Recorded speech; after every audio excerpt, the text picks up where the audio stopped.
Oke, assalamualaikum warahmatullahi wabarakatuh. Berjumpa lagi dengan saya, Trias Niko Saputra.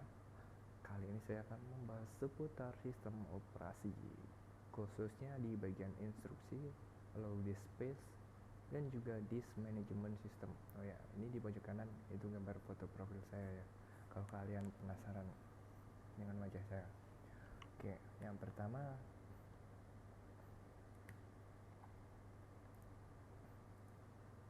ada interaksi, khususnya interaksi sistem operasi terhadap user. Jadi sebelum memahami bagaimana sistem operasi itu berinteraksi terhadap usernya, pertama-tama kita harus memahami dulu apa itu interaksi. Jadi interaksi ini adalah suatu jenis tindakan yang terjadi ketika dua atau lebih objek mempengaruhi atau memiliki efek satu sama lain. Nah, jadi misalnya gini, kita sebagai user manusia itu pasti kan menggunakan sistem operasi. Dalam hal ini saya kasih contohnya laptop. Nah, waktu kita menggunakan laptop, di dalam laptop itu pasti ada yang namanya sistem operasinya. Nah, di sana saat kita memakai laptop itu pasti kita melakukan suatu tindakan atau memberikan perintah kepada laptop tersebut. Contohnya misalnya kita mau copy file. Nah, itu kita kan memerintahkan laptopnya itu, sistem operasinya lebih tepatnya, untuk copy file yang kita tuju. Nah, nanti feedbacknya dia akan melakukan perintah tadi yang udah kita suruh. Jadi kurang lebihnya itu interaksi yang terjadi antara sistem operasi sama usernya. Kemudian untuk metodenya sendiri, ini ya gambarnya ya. Untuk metodenya sendiri itu dia dibagi menjadi dua secara umum ya. Jadi ada yang lewat GUI dan juga ada yang lewat CLI. Yang pertama, apa itu GUI? Nah, jadi yang GUI ini dia antarmuka pada sistem operasi yang menggunakan tampilan menu grafis. Dapat dikendalikan menggunakan beberapa macam alat input seperti mouse, keyboard, touchscreen, dan lain-lain.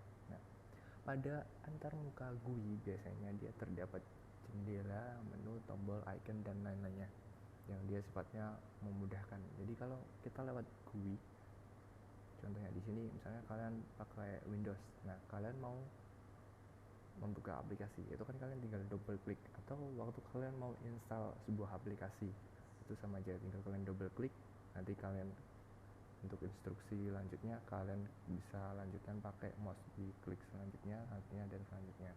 Jadi kalian nggak perlu susah-susah ngetik komennya. Sedangkan untuk yang CLI, Command Line Interface, itu dia antarmuka pada sistem operasi yang menggunakan baris perintah atau teks. Jadi kalian harus ngetikin perintahnya dulu nih, baru si sistem operasinya mau ngejalanin perintahnya tadi. Kalian nggak bisa pakai mouse lagi. Kalian nggak bisa hanya tinggal klik-klik doang. Jadi kalian harus ngetik manual.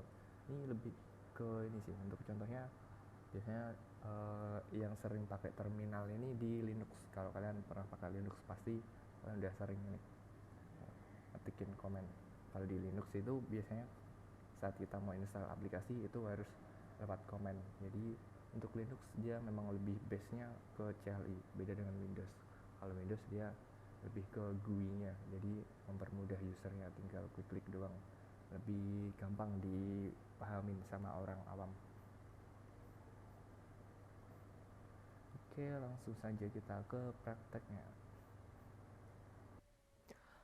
Oke, langsung kita praktekkan saja perbedaan dari GUI sama CLI-nya yang interaction-nya tadi. Nah, untuk case-nya kita akan coba ngebuat folder baru dengan dua cara, baik itu GUI sama CLI-nya. Untuk GUI silahkan kalian buka file explorer kalian dulu.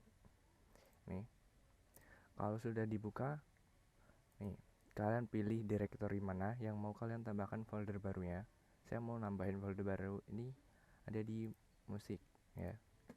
Nah, untuk yang cara pembuatan folder baru menggunakan GUI itu caranya cukup mudah. Setelah masuk ke direktori musik, kalian tinggal klik ini cari menu new folder, kemudian tinggal kasih nama foldernya music. Nah, bisa juga kalian pakai cara klik kanan, pilih new, kemudian folder.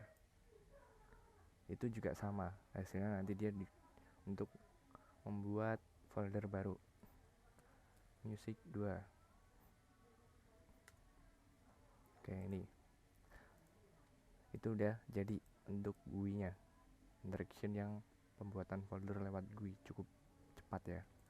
Sekarang kita bedakan sama yang menggunakan CLI atau command line interface. Nah, untuk command line interface ini dia kan basisnya teks. Nah, untuk teks ini yang berbasis teks di Windows kalian butuh yang namanya command prompt. Itu bisa kalian buka pakai shortcutnya Windows R. Ketikkan CMD. Kemudian klik OK. Nanti dia akan otomatis membukain command prompt-nya. Oke. Untuk pembuatan folder yang lewat metode CLI, interaction CLI, ini coba kalian perhatikan. Waktu kita ngebuka pertama kali, kita itu berada di posisi direktori ini. Nah, itu kita harus melihat dulu daftar isi foldernya apa aja. Kalian butuh perintah dir, itu untuk kepanjangan dari directory. Dia hasilnya nampilin nih struktur list folder yang ada di dalam folder utama tadi di Dell. Itu user dari sistem operasinya. Setelah kita tahu daftar list foldernya yang ada di dalam Dell tadi, kalian harus masuk dulu. Jadi seperti tadi, kalian mau ngebuat folder baru itu ada di mana. Ini saya coba di music. Berarti kalian ketikkan cd untuk change directory, kemudian nama foldernya music. Oke, perintah berikutnya untuk membuat folder baru itu, silakan kalian ketikkan mkdir make, itu kepanjangan dari make directory atau buatkan directory. Nah, perintah mkdir ini dia itu butuh dua argumen. Satu perintahnya tadi, kemudian spasi nama foldernya, nama folder baru yang mau kalian buat. Misalnya di sini saya kasih nama music dash CLI. Kalau sudah, kalian enter. Oke, sekarang coba ketikin lagi dir. Nih, dia udah ada ya, udah kebuat. Kita coba cek lewat file explorer di music. Nih, itu dia udah kebuat. Jadi itu bedanya interaction lewat GUI sama CLI nya.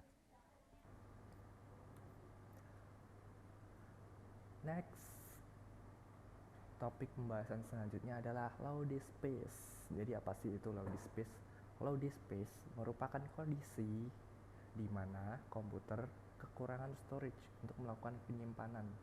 Jadi kadang waktu storage kita udah penuh ini, sistem operasi dia akan memberikan notice alert, sebuah pesan kepada usernya bahwa storage-nya itu dia udah mencapai batas maksimum, tinggal sedikit sisanya. Nah, untuk mengatasi load space ini sebenarnya ada dua cara. Yang pertama, kalian bisa menghapus file-file yang sudah tidak terpakai lagi, atau bisa juga alternatifnya file itu kalian upload ke cloud, contohnya Google Drive. Habis itu yang ada di lokal komputer kalian itu kalian hapus, jadi filenya udah aman, udah ada di cloud. Nanti kalau kalian butuh itu bisa kalian download lagi. Atau cara yang kedua, ini menggunakan disk cleanup.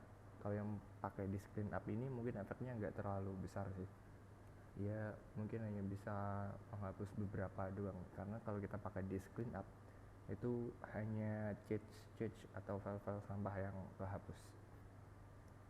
Oke, langsung saja kita ke prakteknya. Oke, untuk melakukan disk clean up, silahkan kalian buka file explorer kalian terlebih dahulu. Kemudian kalau sudah, kalian bisa menuju ke my computer atau disk PC. Nanti akan muncul list direktorinya ini, folder-foldernya. Kalian pilih yang local disk C, klik kanan, properties. Nanti dia akan muncul pop-up seperti ini. Itu caranya juga bisa langsung diklik di sini, local disk C ya, klik kanan, properties. Nah, kalau sudah seperti ini, kalian pilih yang menu disk clean up.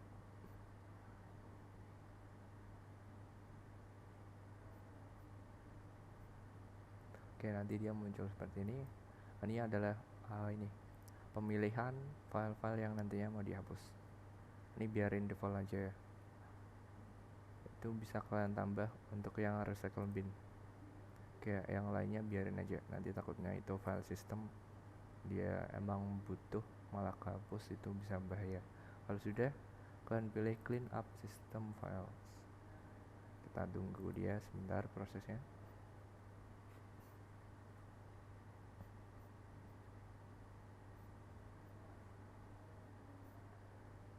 Oke, dan dia muncul seperti ini. Nah, di pemilihan file yang berikutnya kalian bisa tambahin ini untuk Windows Update Cleanup. Itu merupakan kopian dari versi Windows yang sebelumnya. Jadi tiap kalian ngupdate itu Windows kalian, dia sistem operasinya akan otomatis mengcopy versi yang sebelumnya. Itu untuk backupan. Kalau sudah, kalian klik OK dan delete files. Itu tinggal kalian tunggu prosesnya sampai selesai. Ini untuk bagian ini nggak akan saya record sampai selesai ya, karena ini untuk nunggunya itu lumayan lama. Tinggal kalian tunggu. Oke, itu untuk disk clean up nya.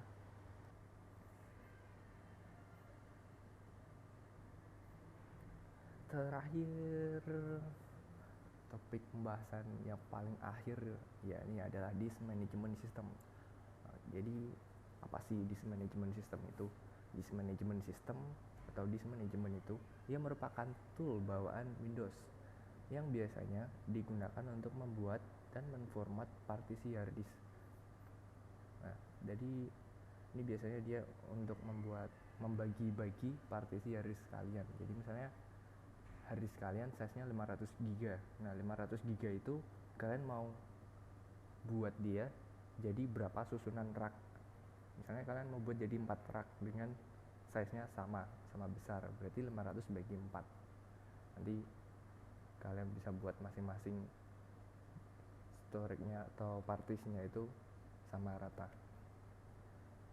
Atau bisa juga mungkin kalian hanya butuh yang 300 GB nya. Nah, itu bisa kalian format yang 200 untuk C, yang 100 untuk D nya. Sisanya kalian biarin kosong, itu juga nggak apa-apa.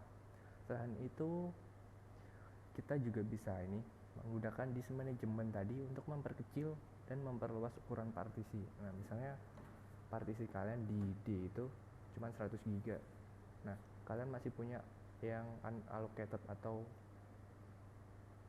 partisi yang kosong tadi yang belum diformat, itu bisa kalian tambahkan ke D-nya. Atau bisa juga kita mengubah huruf drive pada partisi. Nah, biasanya ini dia akan ngefeknya itu muncul di file explorer-nya. Jadi kan itu ada penamaan local disk C, local disk D. Nah, itu dia bisa di rename lewat disk management system. Dan kita bisa juga menentukan huruf drive ini sama kayak tadi. Dan bisa juga membuat attach dan detach VHD virtual hard disk. Oke, kita langsung saja ke praktis untuk disk management system ya. Oke, langsung kita praktekkan untuk bagian disk management system ya. Disk management system itu kalian bisa cari aplikasinya di sini, di start menu kalian ketikkan disk management. Nah, nanti dia akan muncul ini, create and format hard disk. Itu bisa kalian klik nih. Atau bisa juga kalian lewat sini di start menu itu kalian klik kanan, kemudian disk management kalian pilih ini. Nah, sama aja. dia ngebuka yang aplikasi disk manajemennya. Nah, di sini di disk management dia ada beberapa pilihan menu. Kalian bisa menghapus direct partisinya itu pakai tombol silang ini. Nanti itu dia partisinya kehapus. Atau bisa juga kalian menambahkan ukuran ini ya, partisinya. Nih, misalnya di D ini, dia kan size-nya 50 GB. Saya mau menambahkan, pastikan sebelum kalian menambahkan di sini tersedia unallocated. Jadi size yang dia belum dialokasikan. Nah, itu kalian klik kanan, pilih menu extends. Kemudian next. Terus di sini kalian inputkan nilainya. Jadi kalian mau menambahkan size-nya itu berapa. Biasanya dia akan ngisi nilai defaultnya, itu yang belum kepakai berapa. Kayak ini langsung saya next, klik finish. Nah, ini sekarang dia local disk D nya itu udah bertambah. Kalian bisa juga menambah partisi baru. Caranya gini, ini di D, pastikan jangan di C, bisa asalkan di C nya itu dia agak lega ya, agak besar size nya. Ini saya klik di D, kemudian klik string volume. Nah, ini kalian mau ngebuat partisi barunya itu size nya berapa giga. Misalnya saya kasih 20, dia satuannya MB ya, 1 giga itu kan 1000 MB, berarti untuk 20 giga 20.000 MB. Kemudian klik string. Nah, ini dia nanti membuat unallocatednya. Itu bisa kalian klik kanan, new simple volume, untuk membuat partisi baru. Jadi nanti di file explorer kalian akan ada local disk C, D, sama E yang baru. Biasanya dia urut. Kalian bisa juga rename ini nama partisinya. Klik kanan, kemudian pilih change drive letter and path. Nih, bisa kalian change. Nih. Jadi kalau sudah diklik OK. Oke, itu untuk disk manajemennya. Terima kasih sudah mau menonton video ini. Semoga ilmunya ini bermanfaat untuk kalian semua.